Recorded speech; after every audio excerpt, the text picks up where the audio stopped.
नारद उवाच ओम प्रणम्य शिरसा देवं गौरीपुत्रं विनायकं भक्तावास स्मरे नित्यं मायुकामार्थसिद्धये प्रथमं वक्रतुण्डं च एकदन्तं द्वितीयकं तृतीयं कृष्णविङ्गा च गजवक्त्रं चतुर्थकं लम्बोदरं पंचमं च षष्ठं विकटमेव च सप्तमं विघ्नराजं च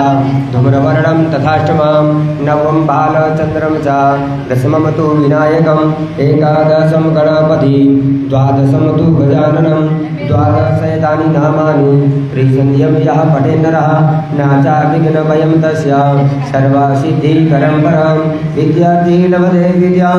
दानार्थी लभते धनं पुत्रार्थी लभते पुत्रान् मोक्षार्थी लभते गतिं जपेत् गणपति स्तोत्रं कडविर्मासै फलं लभेत् संवत्सरेण सिद्धिं च लभते नात्रो संशया अष्टभ्यो ब्राह्मणेभ्यः च लिखित्वाया समर्पयेत् तस्या विद्या भवेत् सर्वा गणेशस्य प्रसादतः ओम गं गणपतये नमः।